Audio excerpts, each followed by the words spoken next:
大家好，我是静。今天我们用妈粉蛋糕盘来做月饼。月饼皮兼具蛋糕和曲奇的口感，做法比传统的月饼简单多了。首先把干性材料过筛，360克低筋面粉，6克泡打粉。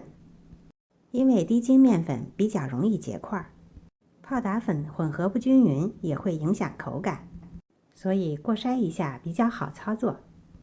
搅拌碗中打入2个鸡蛋，需要注意的是，鸡蛋一定是常温的。加入45克白糖，用电动搅拌器打发鸡蛋，并与白糖充分的混合。打至颜色发白并且体积蓬松的时候，加入50克蜂蜜。蜂蜜的使用既可以增加口感和甜度，也可以代替转化糖浆的作用。继续的搅拌混合，打至出现纹路，提起打蛋器，液体缓慢流下的时候，加入95克玉米油，一边加入一边搅打混合。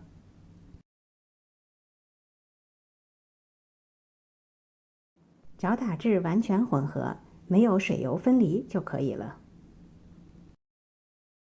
混合好后，加入刚才已经准备好的面粉材料，再加入1.5克盐，混合所有的材料。注意不要过度揉面，用折叠按压的方式和成没有干粉的状态就可以了。加盖让面团松弛20到30分钟。饼皮面团松弛的时候，我们来准备馅料。我今天用的是自制的核桃豆沙馅儿，你可以用你喜欢的其他月饼馅料。把馅料按35克一个分好，一共12个。醒好的饼皮面团也分好。这种月饼的饼皮需要厚一些才好吃，所以按照55克一个。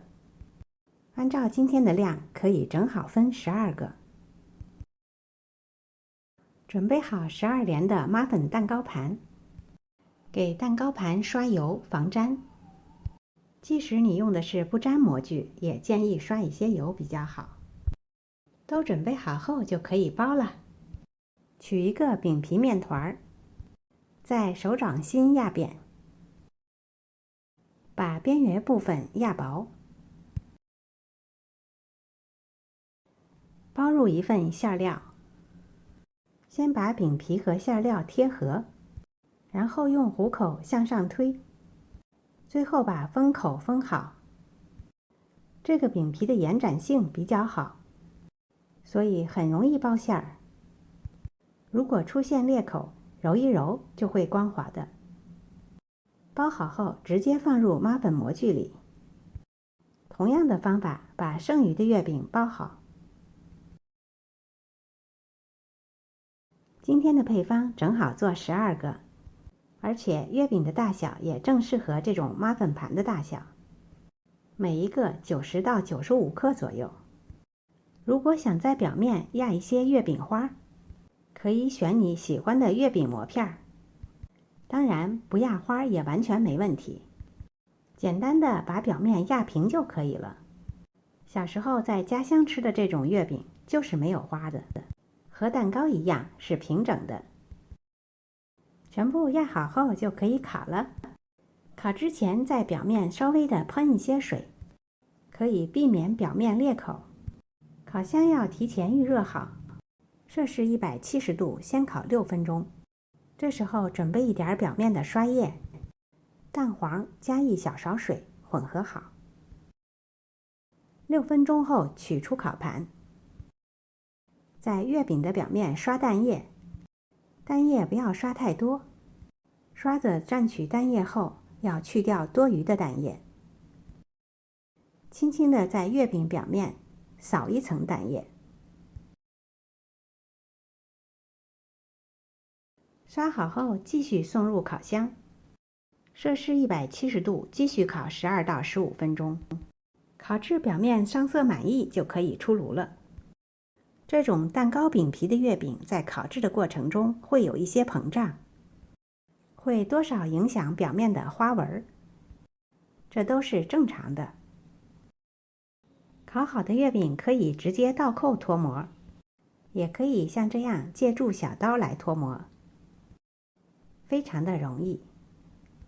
就这样在烤盘里自然降温，不需要等回油，微温的时候就可以吃了。这款月饼看起来似乎很平淡，但是饼皮吃起来又具有松、软、绵、酥的口感，介于蛋糕和曲奇之间，完全没有传统月饼那样的甜腻口感。如果喜欢比较绵软口感的，可以密封起来，常温放置几个小时，月饼会略微回油一些。中秋节就快到了，还在纠结做什么月饼的朋友，就做它吧，相信你一定会喜欢的。今天的视频就到这里了，感谢您的收看。如果喜欢我的视频，别忘了点赞、分享和订阅我的频道哦。我是静，我们下次再见。